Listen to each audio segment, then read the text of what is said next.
Buen día, asesora Sinaya Alejandra. Esta va a ser mi presentación de mi actividad integradora correspondiente a la asignatura de Derecho Penal. Pues espero sea de su agrado. Este, eh, Paso a la introducción. Bueno, este trabajo es realizado para hacer un recopilatorio de todo lo que se vio en las unidades, en la unidad 1, 2, 3 y 4, correspondiente nuevamente a la asignatura de Derecho Penal, para hacer una retrospección de lo aprendido. Si hay dudas que se hayan presentado de mi parte, creo que se pudieron volver a retomar en la elaboración de este trabajo, y sobre todo pues estar en el continuo aprendizaje, continua, estar recalcando todo lo que se vio, ¿no? Para no perderlo nunca de vista y que se quede eh, bien grabado en la memoria, ¿no? Bueno, en la unidad uno se habla de la historia del derecho penal en México. Básicamente se encuentra el derecho penal precortesiano, el maya, el tarasco, el azteca, el colonial y el del México independiente. Bueno, aquí lo quise dividir en cuatro puntos. Para empezar, bueno, voy a quitar qué delitos se perseguían, si hay distinción de clases, los tipos de penas y los tipos de jueces que había, ¿no? ¿Qué delitos se perseguían? Principalmente lo que viene siendo en el precortesiano, en el maya y en el tarasco, se perseguía el adulterio, los homicidios y el robo eran los más perseguidos en ese entonces. Ya yéndonos un poco más hacia al azteca, ya encontramos que se castigaba la embriaguez, y ya entrando a lo colonial y al México independiente ya empezaban a castigarse los ya mencionados, así como la aportación de armas. También ya se buscaba una correcta organización policial para tener un buen control de todos, no solo de- del pueblo. Este, la distinción de clases siempre ha estado presente desde el precortesiano hasta lo que viene siendo el colonial. Afortunadamente ya en el México independiente no había distinción de clases, pero antes de eso en el precortesiano, maya, tarasco y azteca, pues eran la clase humilde, y ya los que eran gente, por decirlo ya de rango, que ya se les juzgaba diferente a este tipo de poblaciones, ¿no? De distinción. Ahora bien, ya en el colonial, a los que se distinguían era a los negros, a los mulatos y a las castas. A ellos se les castigaba, se les juzgaba de diferente manera a comparación de los indios y por supuesto de los españoles, ¿no? Los tipos de jueces, pues del precortesiano al azteca volvemos a lo mismo. Eran la actividad superior, el rey, los que se encargaban por medio de sus descendientes, de los de menor rango, interceder y castigarlos, ¿no? Ya viendo en la colonial, los que juzgaban eran los españoles, que eran los que estaban a cargo en la parte superior de la tabla jerárquica. Y ya entrando al México independiente, ya se le da el poder al Ejecutivo para que emita ese tipo de sanciones, de penas, etcétera. Los tipos de penas que se realizaban, pues desafortunadamente, anteriormente en nuestras civilizaciones, pues se practicaba la pena de muerte como el tope, y antes de la pena de muerte se les exhibía, se les exponía ante la sociedad y se les golpeaba, se les humillaba de cierta manera. Ya eso se fue erradicando bueno, ya posteriormente hablaremos de la pena de muerte, pero se logró erradicar y ya por lo general eran sanciones, multas, el arresto, etcétera. Cabe mencionar que en el México independiente, en 1835, en Veracruz surge, perdón, el primer código penal. Tenemos las escuelas penales, la clásica, la positiva y la ecléctica. La clásica, que es la primer corriente, se encarga básicamente de castigar los crímenes, ¿no? De encontrar cómo castigar cada uno de los crímenes que podían surgir. hablando de la escuela positiva, se enfoca básicamente en el protagonista, ¿no?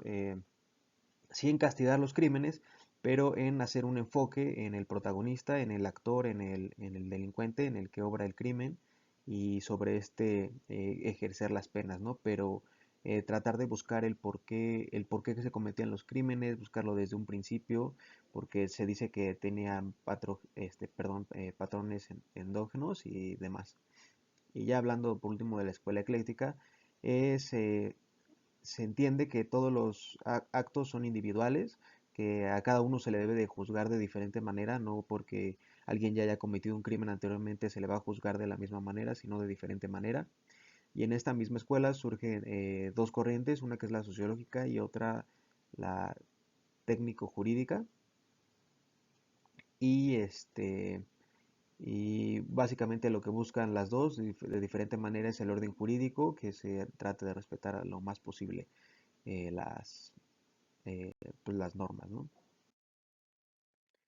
Bueno, en la unidad 2 se habla de las generalidades del derecho penal y para esto, pues primero hay que definir qué es el derecho penal. Es el conjunto de normas que castigan, ejercen penas sobre actos que van en contra de las normas de la ley. Bueno, también aquí encontramos diferentes denominaciones del derecho penal a lo largo de la historia, que ha sido el derecho represivo, derecho sancionatorio o derecho sancionador, el derecho de penas y medidas de seguridad y uno que se suele usar todavía es el derecho criminal, pero se distingue porque no llega a ser lo mismo, pues bueno, vamos a hablar ahora de los tipos de derecho penal y sus distinciones que tienen con el derecho penal en sí.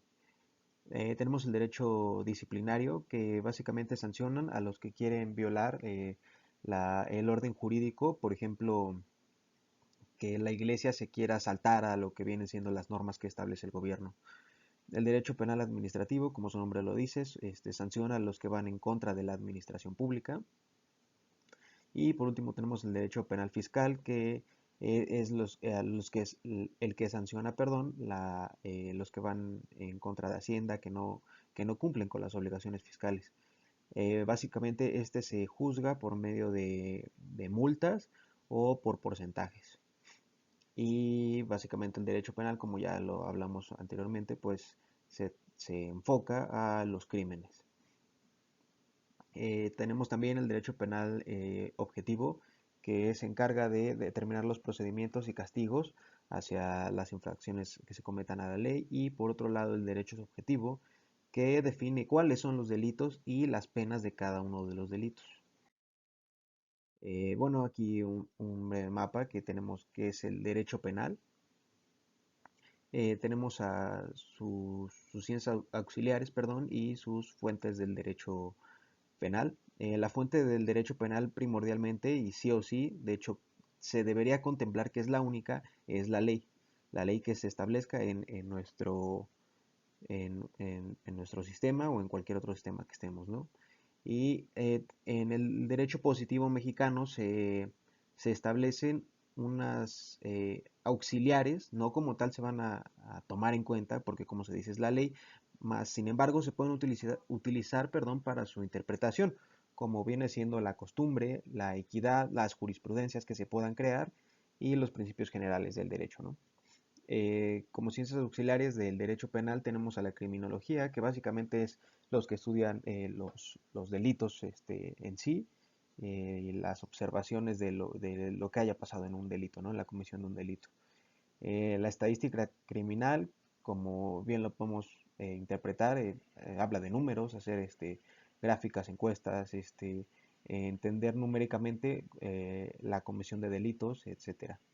Y por otro lado tenemos a la política criminal, que básicamente es acción que le corresponde al gobierno para evitar que los delitos sigan creciendo o erradicarlos de cierta manera o controlarlos. En la unidad 3 tenemos el delito y la aplicación de la ley penal. Un delito básicamente es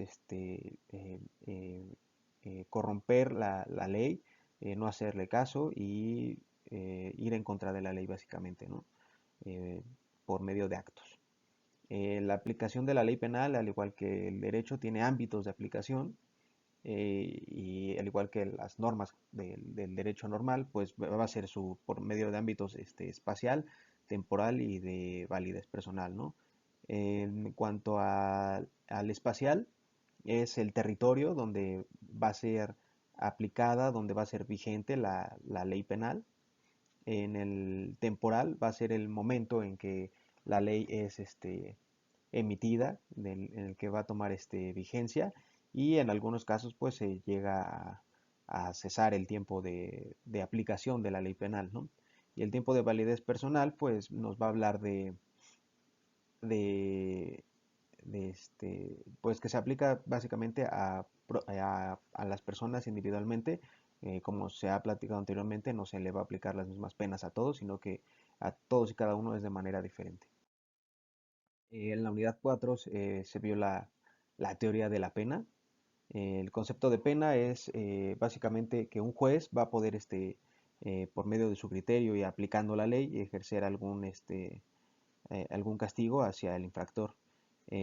La pena básicamente va a ser para evitar que se sigan cometiendo delitos, para eh, reformar a los delincuentes, y preservar la seguridad, ¿no? De cierta manera. ¿Qué clasificación hay? En el artículo 24, perdón, del Código Penal Federal se establecen las penas y medidas de seguridad y tenemos que hay intimidatorias, que básicamente son para que no se cometan los delitos, las correctivas, ya una vez que se hizo el delito, corregir ese delito, corregir a la persona, y las eliminatorias, que vendría siendo la pena de muerte actualmente, ¿no? En las medidas de seguridad tenemos individualización de la pena, como se ha dicho, se debe de juzgar de manera independiente a cada actor. La conmutación y sustitución de la pena, por lo general, es que las personas trabajen en favor de la comunidad, que se eviten crear nuevos delitos, y la condena condicional, que en nuestro artículo 90 del Código Penal Federal tenemos que las penas se pueden suspender cuando hay buena conducta de parte de los actores. La pena de muerte y la extinción de la pena. La pena de muerte pues es básicamente como suena, privarle a alguien de su vida por los hechos que haya cometido. En el año de 1916 y 1917, al momento de hacer la Constitución, se peleó mucho el si se estaba a favor o en contra de seguir con la pena de muerte, y afortunadamente pues ya no se usa, pues es violar un derecho principal, que viene igual mismo en la Constitución: derecho a la vida, derecho que no se puede quitar, ¿no? En el artículo 22 nos establece que quedan prohibidas las penas de muerte, de mutilación, de infamia, la marca, azotes, palos, que era como lo que se comentaba en un principio, era algo que era muy recurrido anteriormente en nuestra civilización. Y como una última pregunta: ¿cómo se extingue una pena? Pues básicamente es, por lo general es cuando se cumple, cuando ha pasado el tiempo, cuando cesa ya la pena. En otros casos es, como se dijo, por buena conducta, por el perdón, que en algunos casos se puede otorgar, y básicamente son los principales. Bueno, para concluir, pues quiero mencionar que fue una asignatura muy, muy interesante de cursar para empezar esta licenciatura en seguridad pública. Me agradó mucho los temas vistos, ¿cómo se dice? La forma concreta con que se vieron, la bibliografía y todo que se pudo consultar, muy bueno. Y pues agradezco el tiempo que se nos brindó para poder llevar a cabo esta asignatura de la mejor manera. Bueno, estas son unas de las referencias que he tomado, que se proporcionaron, que se investigaron, etcétera. Y pues esta es mi presentación y espero sea correcta.